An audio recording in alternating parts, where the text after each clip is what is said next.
nobar jebe ge tarba dan tam je kembe bardu jobra jeba tam je ge su jeba ma nang ka da nyam pe sen chen tam je de wa dan den tung ya dan zhe ne du la na me pa yang dang bar su be chan chu ren po je tom para je da la dang wa jebe dra nobar jebe ge tarba dan tam je kembe bardu jobra jeba tam che ge so jebe ma nang ka dang nyam pe sen chen tam che de wa dan den tung ya dang zhe ne du la na me pa yang da para zo be chan chu ren po je to para je da la dang wa je be dra no bar je be ke thar ba dan tham je kem be bar de jo bra je ba tham je ge zo je be ma nang ka dang nyam pe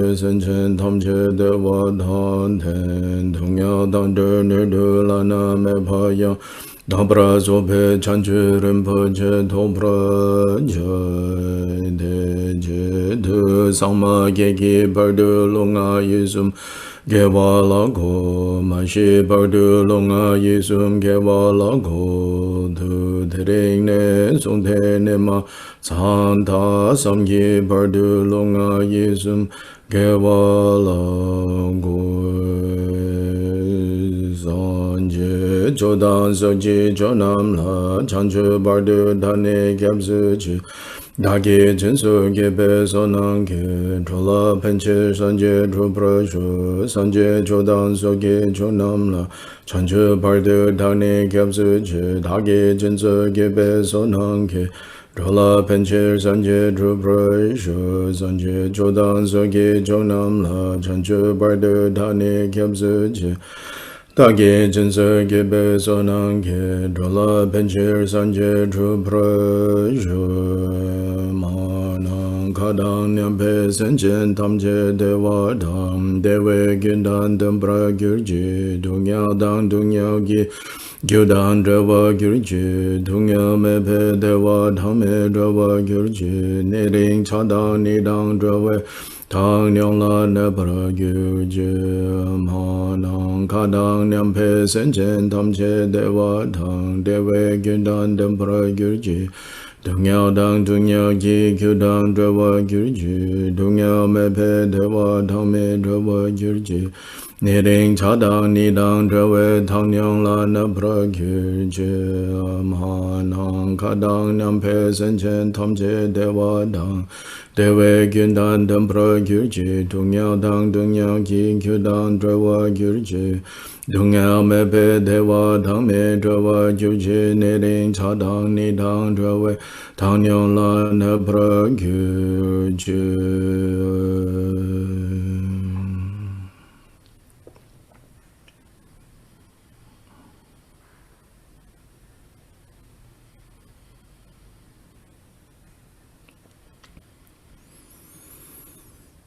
Take a few moments to let body and mind settle.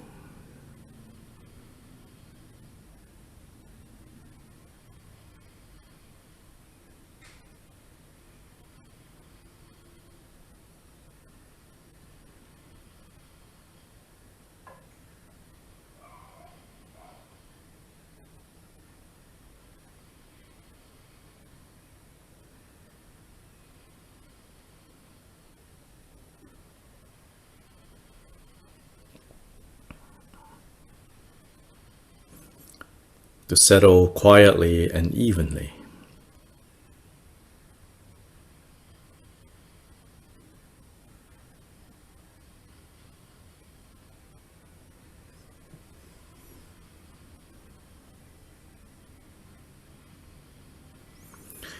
Evenly includes many elements actually.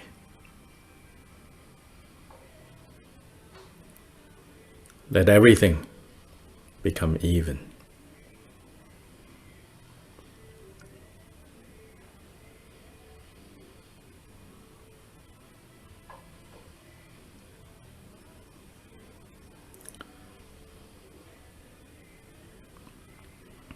Nothing in excessive, even even if it is joy or pleasant feelings, as well as unpleasant feelings.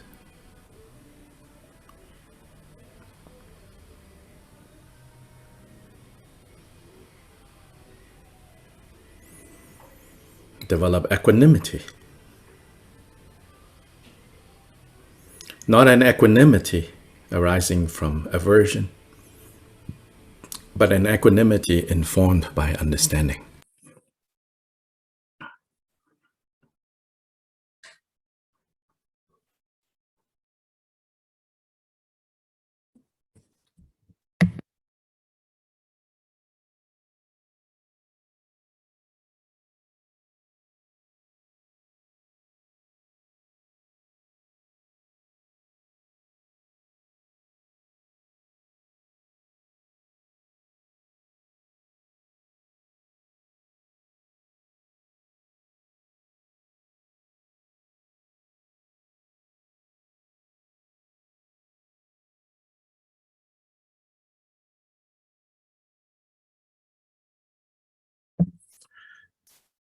Bring appreciation and contentment to the front.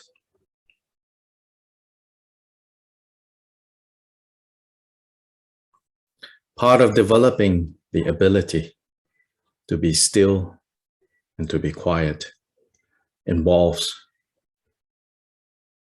the mental factor of appreciation, of contentment.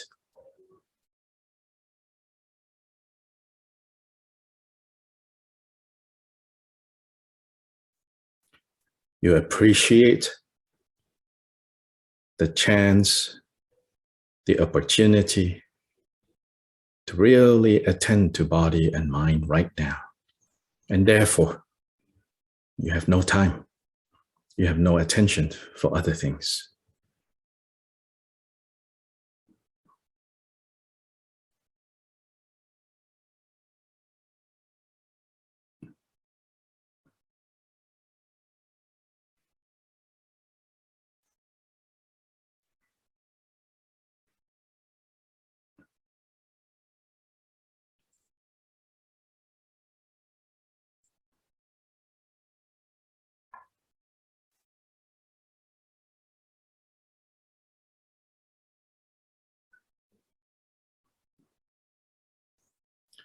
You're content for now to just attend to body and mind as the most meaningful and the most precious thing that you can do right now. And so with appreciation and contentment, you can just be still.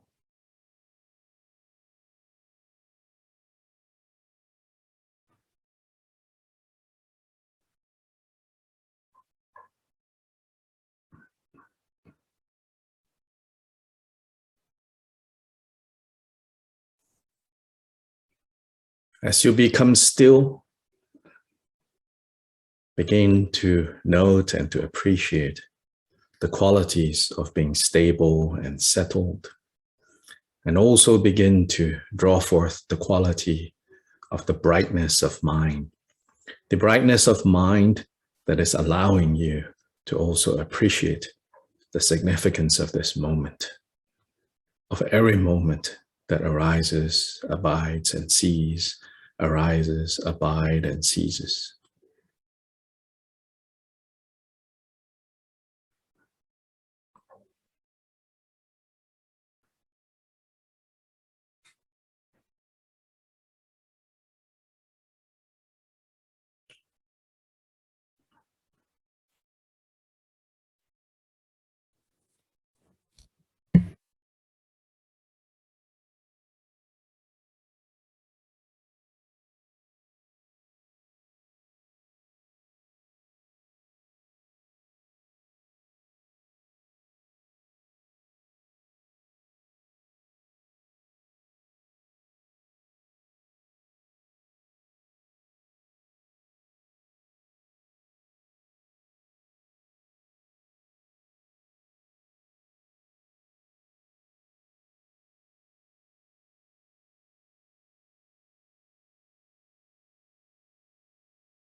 This mind that is stable and unmoving is the strength that we need, especially in times when the 8 worldly concerns become very strong, when the experience of suffering becomes very powerful. Without this ability to just remain unmoving, then we will get blown left and right and up and down and tossed and turned.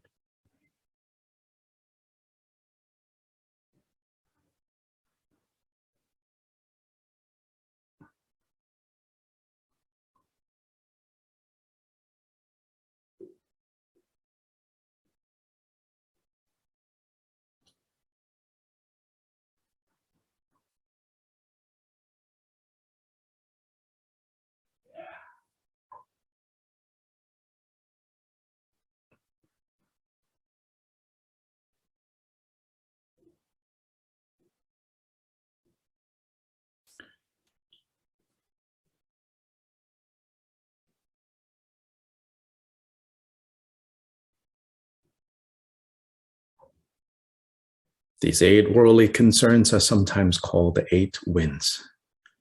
So when the 8 winds stir on the outside, all the internal winds, the 5 major internal winds and the 5 minor internal winds become disordered.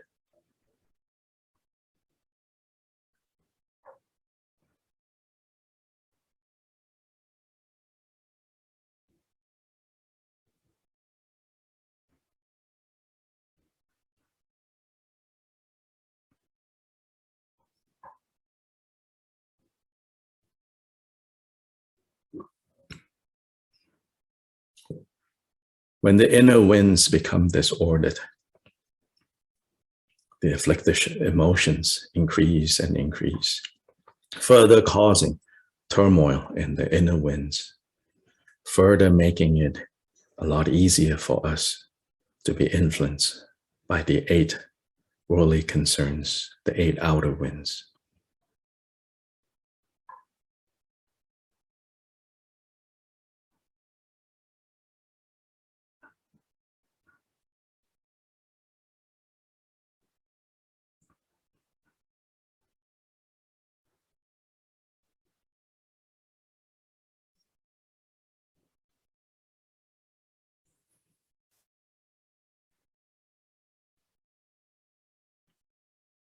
Furthermore, the 8 outer winds do not come from nowhere either. They are the result of our karmic winds, karmic causes that we have created in the past, ripening now. And so the karmic winds stir up the outer winds of the earth, 8 worldly concerns, which then causes disorder in the functioning of the 10 winds within the 5 major and the 5 minor, which then stirs up more afflictive emotions, and so on and on. All these winds are blowing. So the ability, the importance of developing a stable and unmoving mind is to, in order to not be moved by these winds when they blow.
Why are we restraining movement of the body? Because that is the most obvious element that we can use to train the mind. It is not that the movement of the body in and of itself is somehow wrong, somehow something we should not do. But the movement of the body in terms of formal meditation, restraining the physical body from movement is a skillful method to begin to bring home the ability, to bring forth the ability to let the mind not move.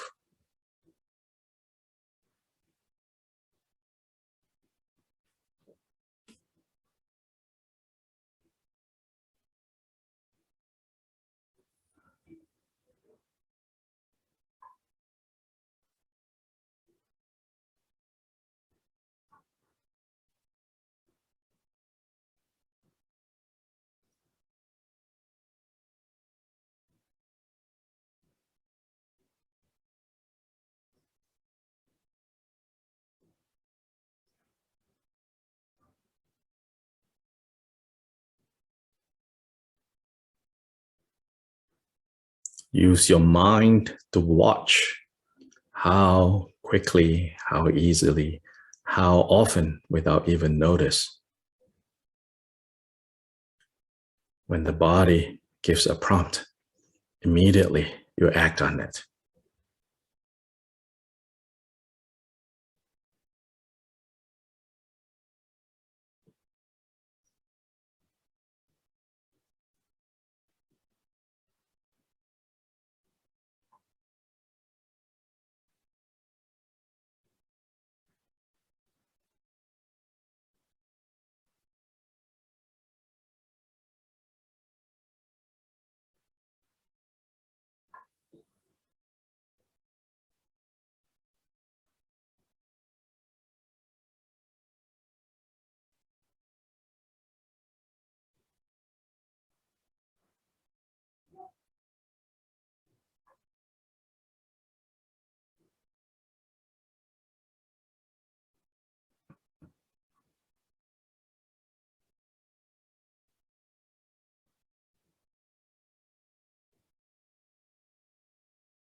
When we have gained sufficient ability to still the mind, then all the things that we have learned, the dharma that we have learned, becomes available to eliminate the difficult situations that arise.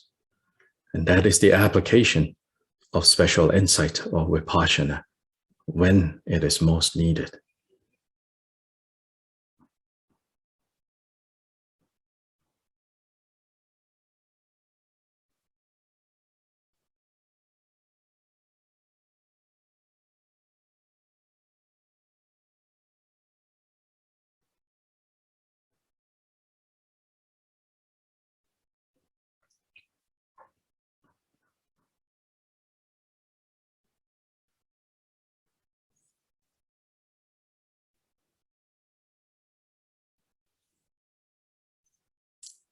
So although the stillness of mind can sometimes be developed for purely its own reasons, which is that it gives a very pleasant feeling, this is not the direction that we are taking this stillness.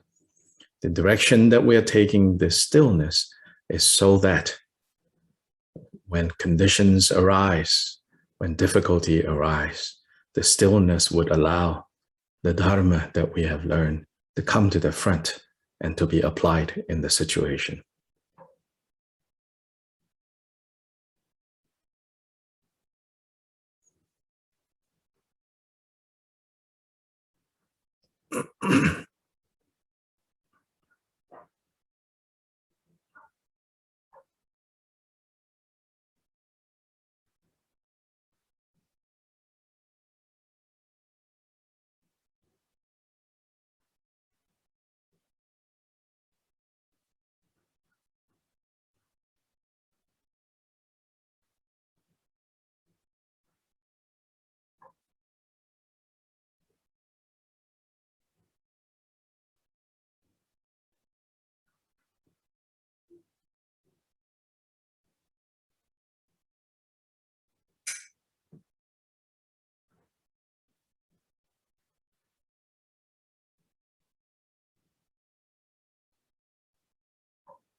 In all the worlds of the 10 directions reside Tathagatas of the 3 times before each of you lions among humans. I prostrate joyfully with body, speech, and mind by the power of this aspiration to noble deeds. All conquerors appear vividly in my mind with as many bodies as there are atoms in all lands. I prostrate to all you conquerors in each atom. Buddhas numberless as atoms, all in the midst of the heirs of the Buddhas. Thus I conceive of this Dharma Dhatu as completely filled with you conquerors in this way. With infinite oceans of praise and oceans of diverse melodies, I sing the excellent qualities of all you conquerors and praise all of you. Gone to bliss with the best flowers and best garlands, best music, ointments, and excellent parasols, finest lamps, and superior incense. I offer to you conquerors with excellent garments and best fragrances, and sandalwood powder heap high as Mount Meru. All wondrous offerings perfectly arranged, I offer to you conquerors these vast and unequal offerings. To each and every one of you conquerors, with the power of conviction and noble deeds, I prostrate and offer to all you conquerors all the harmful deeds that I have done with my body, speech, and mind. Under the power of desire, hatred, and ignorance, I confess each and every one of them. I rejoice in all the meritorious deeds of all conquerors in the 10 directions and the heirs of the Buddhas. Solitary realizers, hearers still in training and beyond, and all wandering beings. You who are lamps of the worlds of the 10 directions, who have unobstructedly attained Buddhahood through the stages of Bodhi. All you who are my protectors, please turn the unexhaled wheel of Dharma. With palms together, I earnestly beseech you who may intend to manifest final nirvana. Please remain for as many eons as there are atoms in the world for the happiness and well-being of all wandering beings, whatever slight virtue that may have been gathered through prostrating, offering, confessing, rejoicing, requesting, and beseeching, I now dedicate to complete Bodhi.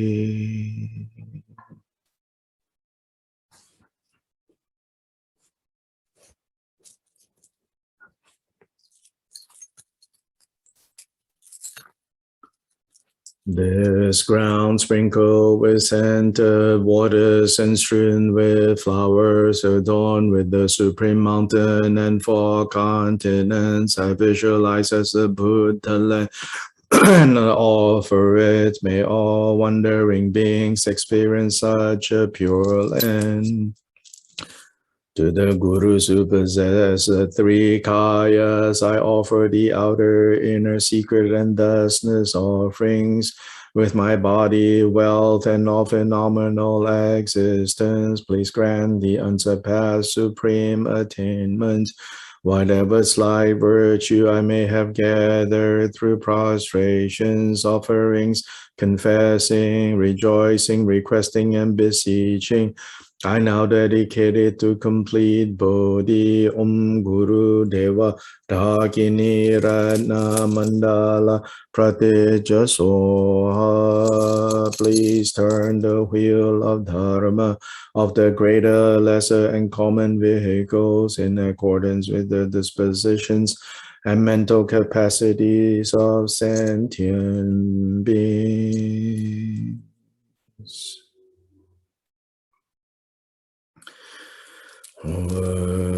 Vandurje Changchen Dele Naro Dama Mida Bopado Jiden Gonka Densun Den Zawai Lame Shabsa Julama Yidam Jogyong La Sowa Debso Daji Jinji Lo Gyam Denge Dome Zamlingen Dabe Don Son Yang La Gya Tome Gya Wado Je Jamba Jiden Gombo Shabla Dondo Dado Sam Gyo Gyo Le Me Jinji Lo Shi Tu Je Jen Nenge Mpa Shane Gyam Sendo De Do Dobro Jinji Lo Hong Wer Jien Yu Jin Nun Chang Sang Pen Ma Ge Sa Tong Po La Ya Sen Jo Gen Ngo Dum Nye Pen Ma Jung Ne She Shu Dra Ko Do Kan Do Mang Po Kor Ke Ki Je Se Da Do Ge Jinji Lo Je She Su So Guru Pen Ma Se De Hong O Men Ju Ge Yin Ki Po Da Ne Do Sun San Je Kun Jing O Wo Ni Ran Sen Jo Kun Gong Sun Tong Se Pa Sa We La Me Shab La So Wa De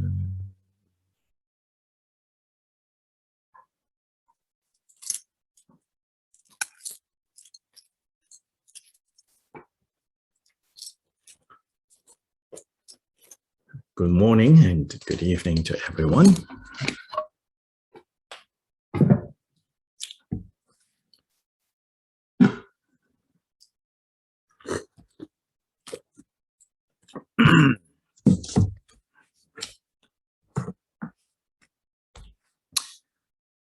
So we continue. Now we are at verse 63 in the chapter on diligence. 63 to 66 is the next section, the section of the force of joy as one of the four forces that can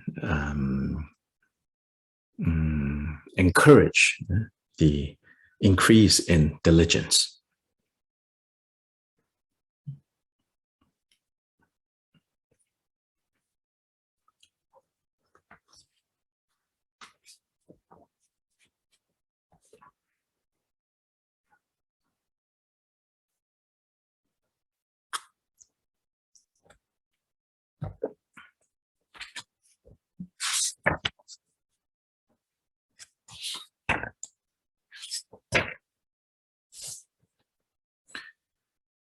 So the way Khenpo Kumpel has divided this chapter, if you remember, the first part he talked about the three types of laziness that are the opposite of the diligence that we're talking about. So first then based on this understanding, so then first Shantideva identifies, what are the types of behavior that will impede the arising of diligence, and what are also the types of behavior, the types of feelings that by applying diligence can oppose them.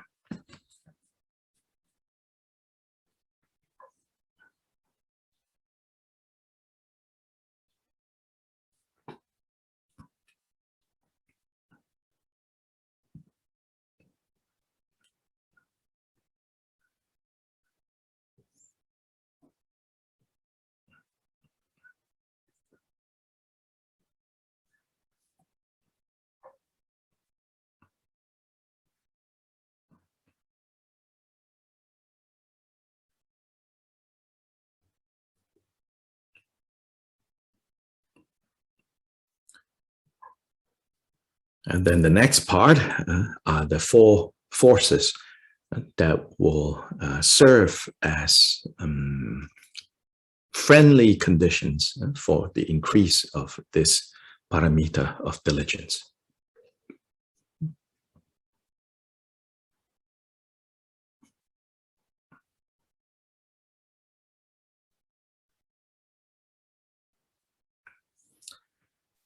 So now we are looking at the third of the four forces. The first two forces, the last one that we looked at is called to be steadfast, right? To be steadfast, to have self-confidence with regards to the vow that we have taken. And then the first one is the first force is the force of aspiration.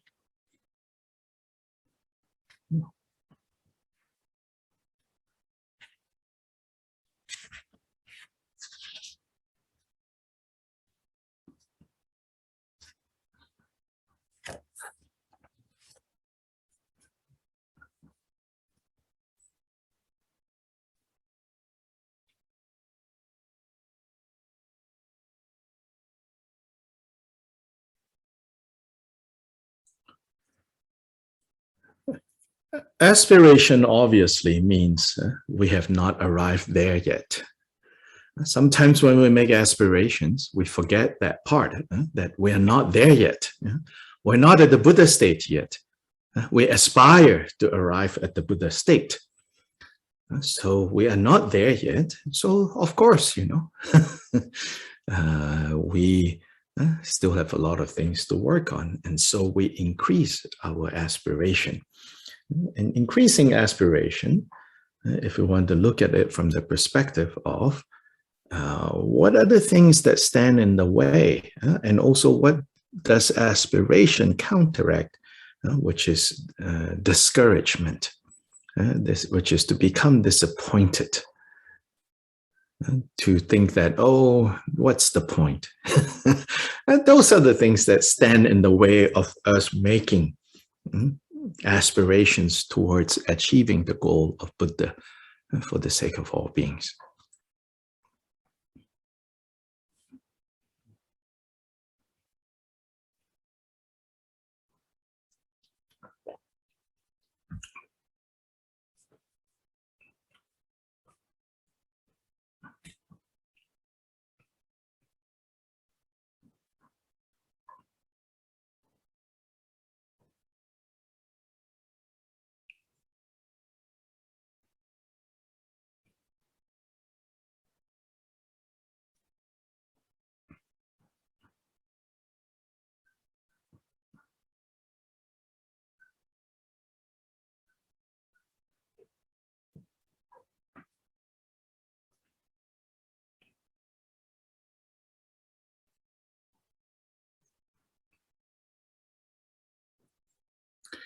That we are not there yet,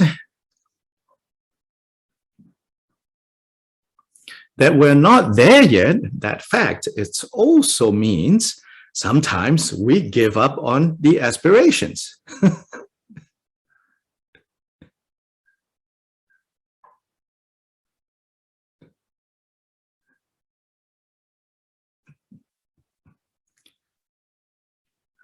So when you find yourself in that situation of like feeling that these aspirations are pointless, don't beat yourself.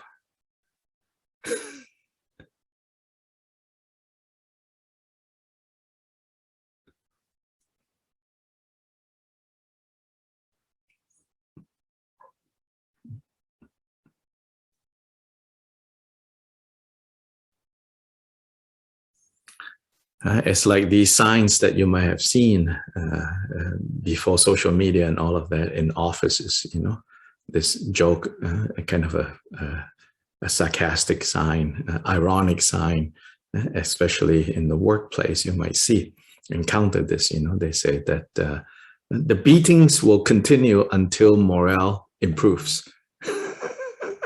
A lot of times we do that to ourselves, the beatings will continue until morale improves.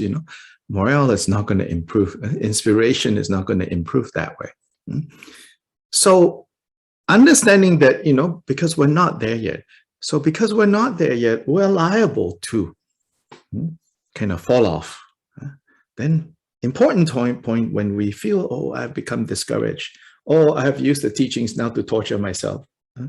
Just recognize that and say, well, this really illuminates the predicament that we are stuck in, and then be able to kind of laugh at it and say, okay, now, time to get back in the program and just keep going,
I don't know about you, but I can tell you, if I have to beat myself, every time I go off the main road, then I won't have time to do anything else.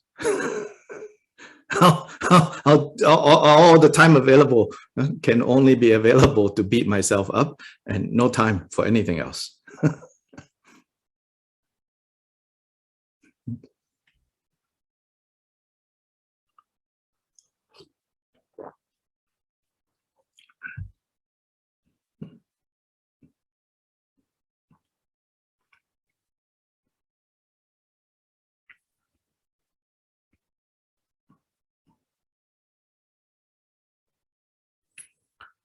So please don't use the Dharma to torture yourself. If you don't know how to be good to yourself in a skillful way, you cannot be good to others.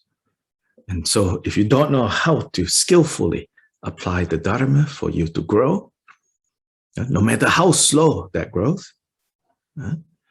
then you will not be able to use the Dharma to benefit others.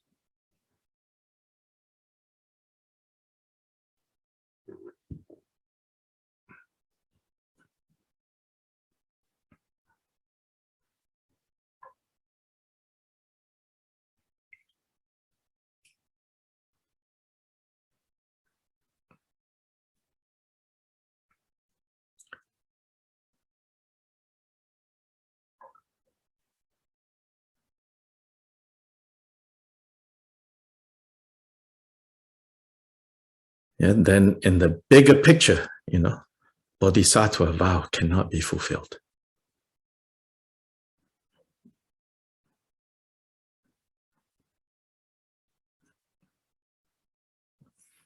Okay, now let's read the section 63 to 66.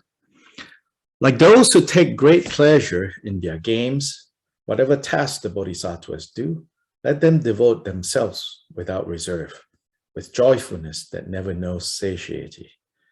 People labor hard to gain contentment, though success is very far from sure. But how can they be happy if they do not do those deeds that are the source of joy to them? And since they never have enough of pleasure, honey on razor's edge, how could they have enough of merit, fruits of which are happiness and peace? The elephant, tormented by the noonday sun, will dive into the waters of a lake. And likewise, I must plunge into my work that I might bring it to completion.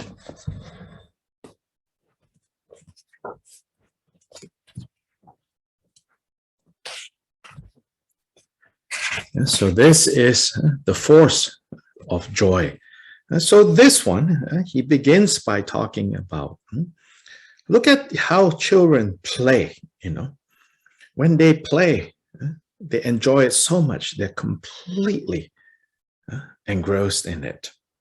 So he says, we should try to develop that same kind of being absorbed, being enthusiastic about the Bodhisattva practices that we are doing.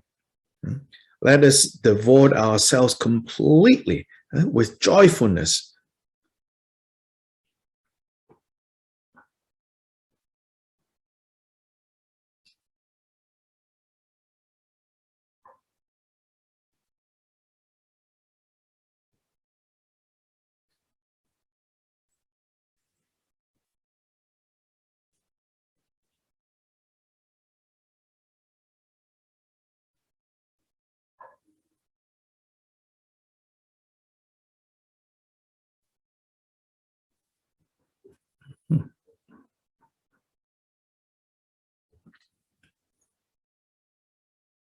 Yes, so I think, when you read this, you say, oh yeah, I would like that, right?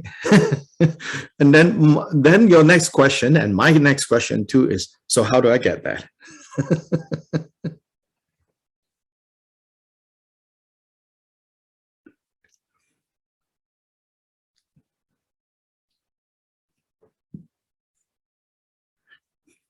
Frankly, unfortunately, I don't think Shantideva tells us here.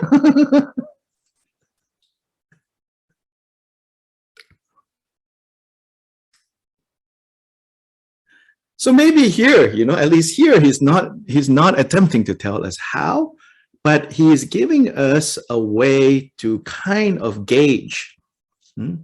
Are we, like really enjoying the Bodhisattva practices?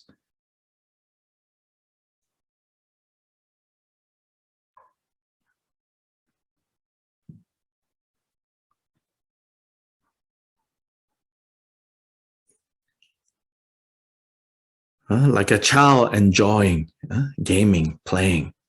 Now, all these days, grown-ups enjoying gaming, computer games, virtual reality, all of that,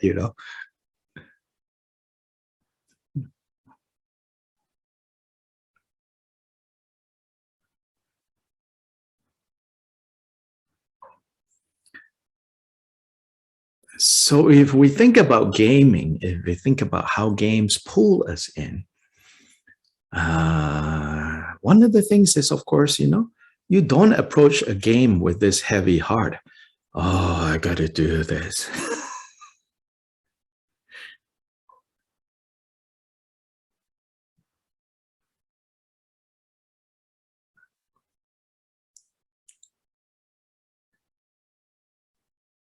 Yeah? So whereas I don't know how to tell you to be excited about your Dharma practice, I do know to tell you, be careful, Again, no matter how good Dharma practice is, if the way you are practicing it is always, not sometimes, because of course sometimes you'll feel like this, but if the way you practice it is always a sense of like, oh, I gotta do it because it's good, so I gotta do it, then it's not gonna last.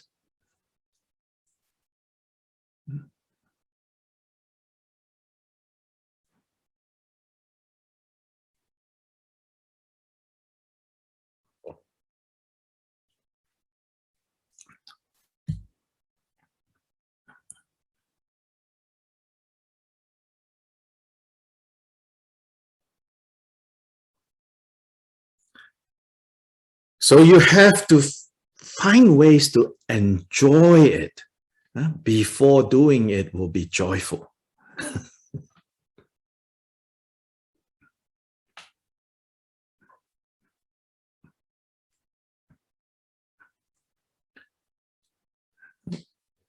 Especially with regards to formal practice, like the thing that you say, oh, every day I want to do X, Y, Z, sometimes you fall off the wagon, so to say, like your routine, right? Then at that time you feel a little like kind of guilt, right? But instead of just let it be guilt, and guilt will eat you out, you turn it around and maybe try to turn it into like hunger.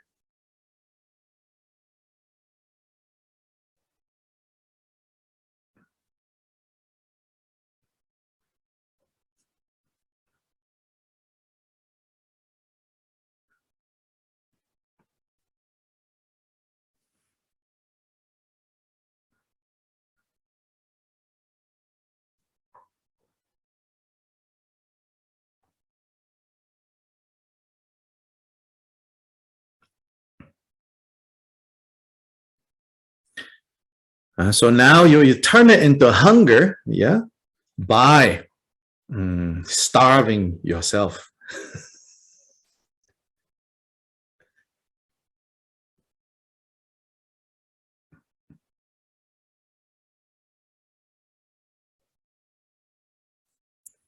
So meaning like, even if there's a brief moment of feeling inspired, okay, I'm going to do my formal practice, you're like, no, I'm going to hold off. I'm going to starve myself a little bit.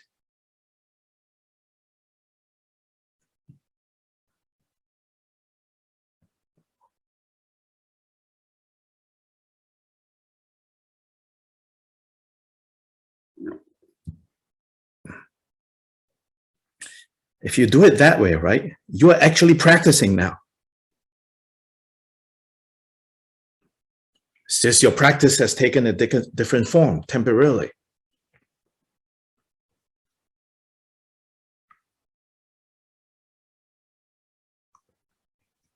because you are now starving yourself, so to say, of the practice with skill, with a plan, with awareness.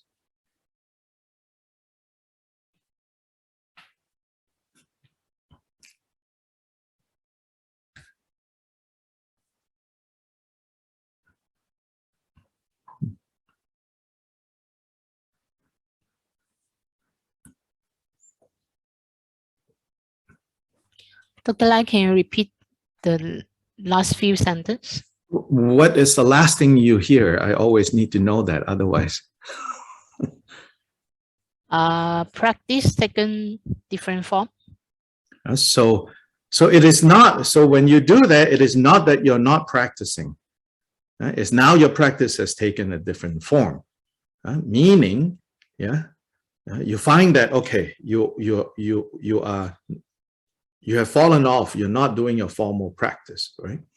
So now you deliberately stop so that you will develop a longing for it later on. So in this way, you are practicing.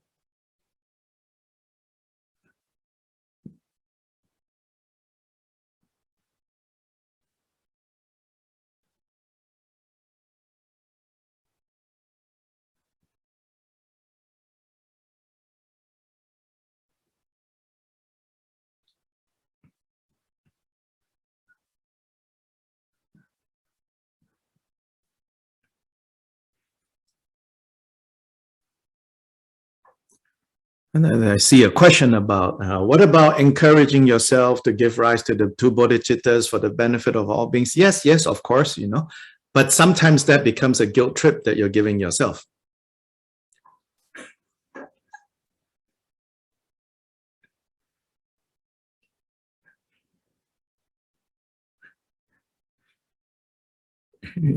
It turns into like, oh, instead of, giving rise to bodhicitta, benefiting beings, I'm just eating my tub of ice cream here, How can I be so selfish?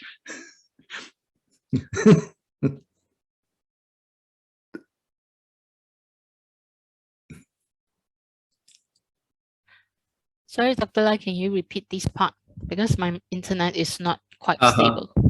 I said, there was a question. Do you hear the question I said? No, okay, so there's a question there and says, what about reminding ourselves, oh, we're doing this to give rise to two bodhicittas, we're going to use this to benefit beings, and then to have joy in that way. I say, yes, of course, this is often what we are told, but be careful, because that can also, at least I see it, because people who come to me to talk to me, I see that gets turned into another way of guilting yourself. And in my experience, especially with people these days, it's not helpful.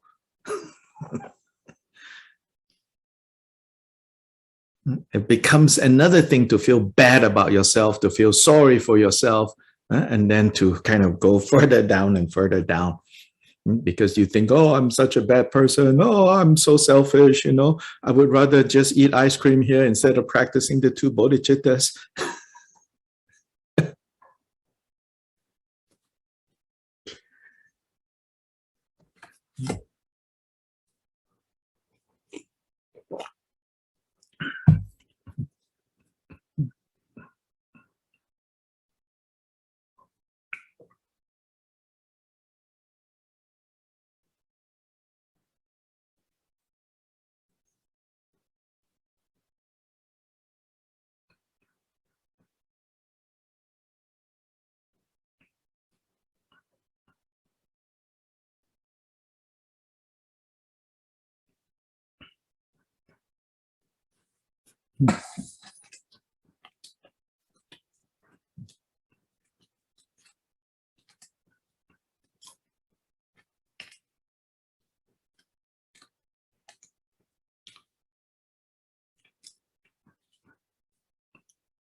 Or it becomes like, oh, I'm so selfish. I would rather play with my grandkids than practice the two bodhicittas.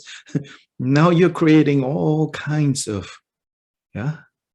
really unhelpful pressure. And then creating a false, making enemies out of nothing to contrast like, this over that. Introducing tension that is not helpful. But of course, everyone is very different. The point is you have to test out and see, what is most helpful in the bigger picture. Don't get too stuck in the narrow corner of confusion that you're temporarily in. Always step out and look at the bigger picture.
Yeah, so in 63,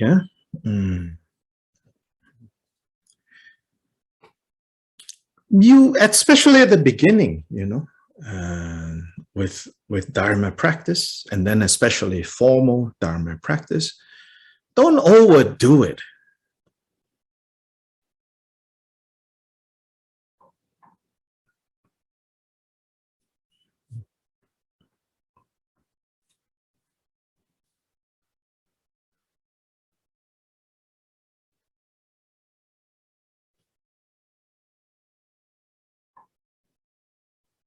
Do a little, but do it with enthusiasm and joy.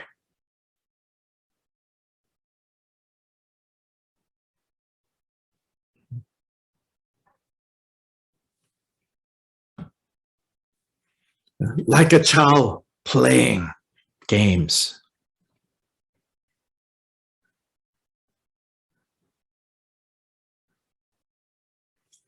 So again, if we think about a child playing games, the child takes great interest in the game being played, that he or she kind of tunes out, all the things that are going on around.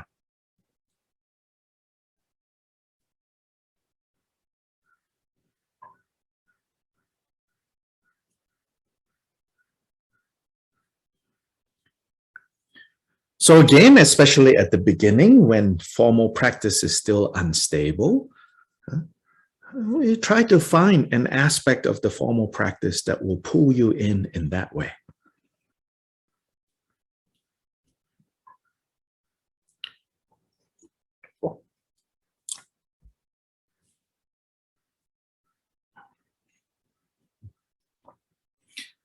"64, Shantideva says,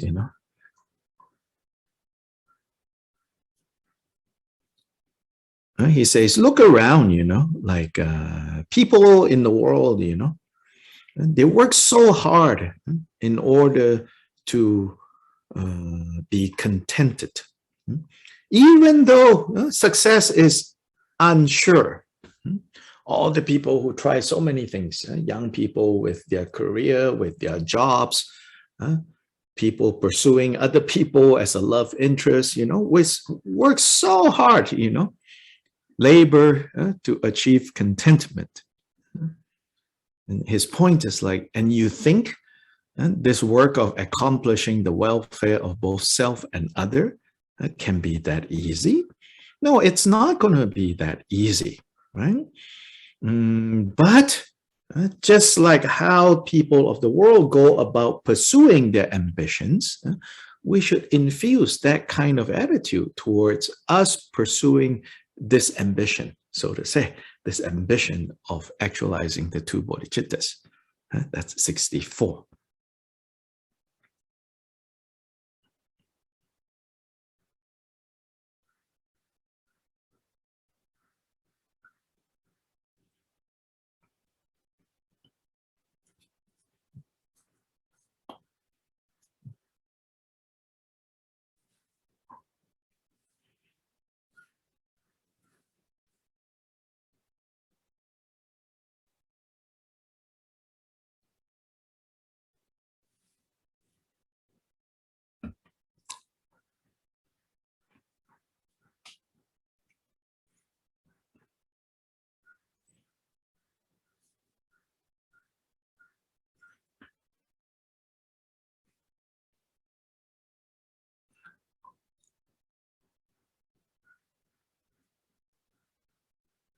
And again, like at the beginning of 65, he says, to the point that the way this worldly pursuit of satisfaction is very much like licking honey off the edge of a razor. And yet people do it, you know. Oh, so sweet. Ouch, ouch, ouch. Oh, so sweet. Ouch, ouch, ouch. You know, and bleeding away, you know, all the blood and the honey. And yet, you know, people don't give up.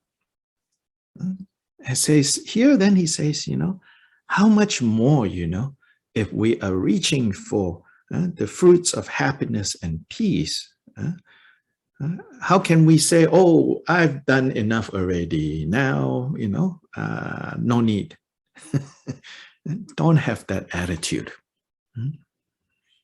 Again, don't, you know, turn this into like, I need to punish myself to do more, to do more, to do more. He's saying, have this attitude where you will never say, you know, like, oh yeah, I have enough merit. Like, for example, I'll give concrete example, you know, people will say things like, especially in like Tibetan Buddhist circles, Vajrayana circles, you know, and so some program is happening and people will say, oh yeah, that empowerment, yeah, I've taken already. I am not going to go. I've taken that empowerment. It's like, really? Really? You know? Now, I'm not saying that you have to go. You should, but you should not say, oh, I've taken already and so I don't need, because that means this is wrong view. You're thinking, I have enough merit, I don't need that. Yeah. There are many reasons why you have there are many good reasons why you might say, no, I'm not going to go. But if you are saying, I'm not going to go with the attitude of like, oh yeah, I have enough of that already, then clearly you don't understand that you don't have enough.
or like with teachings, like the four thoughts that turn the mind,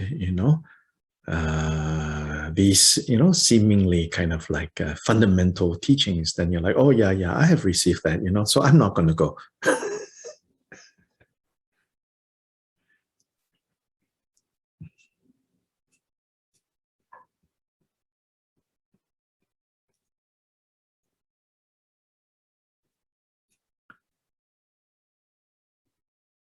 I was told of one episode from the life of one of the very well-known lamas that passed away a few years ago. Chadel Rinpoche, this Nyingma guru, Nyingma Lama Chadel Rinpoche, passed away a few years ago, over 100 years old. He's famous for being very, very strict. So earlier in his life, some monastery in the border region of Nepal and China, the abbot of the monastery, the Kempo, invited him to go give a long series of like empowerments and transmissions. So then when Rinpoche got there, he said, okay, before I give these empowerments, first I have to give the preliminary teachings. So for 1 month, he says, I'm going to teach this text called Words of My Perfect Teacher, which is preliminary practices. So then he says, so anyone who intends to receive these series of empowerments, which is why he was invited there, he says, has to attend these preliminary teachings first.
So during that month, when he taught the preliminary teachings, the abbot of the monastery wasn't really there.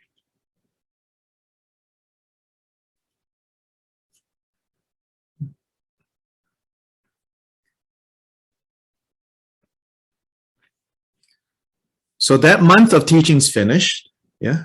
So then big excitement because the next day. So then maybe there was a break of a couple of days. Then the big day comes, the start of this big cycle of transmissions, empowerments, So then the abbot came, turn up again, with dressing all nice and everything. And then Chadel Rinpoche said, hey, Kempo, what are you doing here? And then the abbot said, oh, Rinpoche, come and receive. He said, yeah, I know, but what are you doing here? And he said, well, I come to, in front of everyone. Chadel Rinpoche said, no, the last month you were not here, so you don't qualify. You cannot receive. I already told very clearly. You think it didn't apply to you? I didn't say that. I said everybody who wants to receive these empowerments have to attend. So I know you've been very busy. So, okay, go continue being busy. So get out. He chased him out.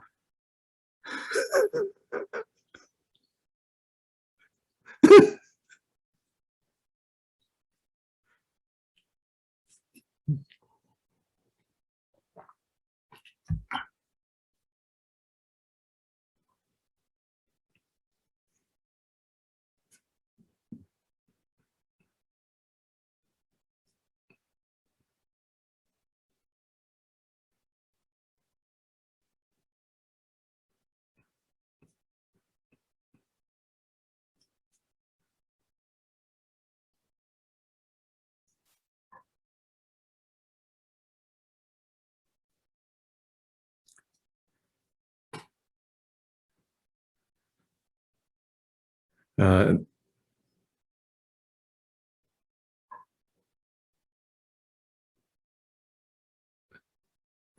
the friend who told me the story, he was there for that. He was very young at that time. It's such a shock to everyone, especially in Tibetan culture, which is very like indulging, permissive, especially with regards to like big names. People won't say it openly like that.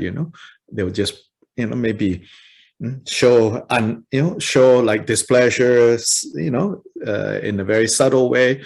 And so people never expected, this such so blunt, but this is important teaching to everyone. Then the person who told me this story, he said, then a few years later, again, same monastery, same abbot invited, Rinpoche to come give another big cycle of transmission. So this time, the abbot was there every day for the preliminary. The same text, words of my perfect teacher, same text, Chadar Rinpoche said, I'm going to teach for a month. If you are coming for the empowerment, you have to attend this. So the abbot was there every day. Then a week into that, Chadar Rinpoche said, he said, okay, I'm going to rest for the rest of these teachings. And Kempo, you teach the rest. So he wants to show people it is not about whether I think he knows or he doesn't know. In fact, I know he knows this subject. In fact, now I'm going to ask him to teach the rest of it. But if you have that attitude, oh yeah, I have it already. It's okay, I'm busy. I need to do other things. Then okay, you go busy and do other things.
So 66.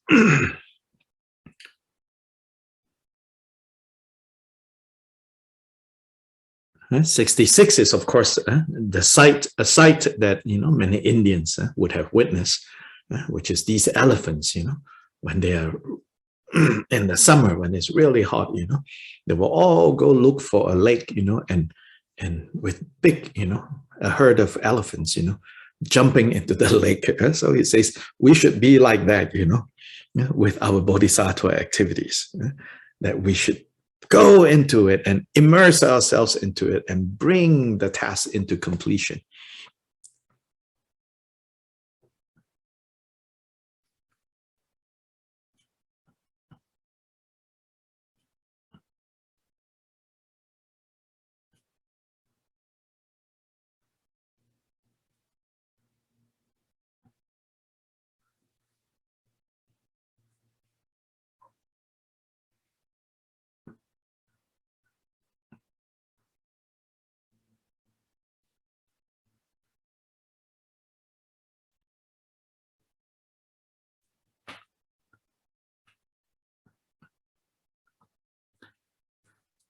Yeah, so now let's take a break.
Om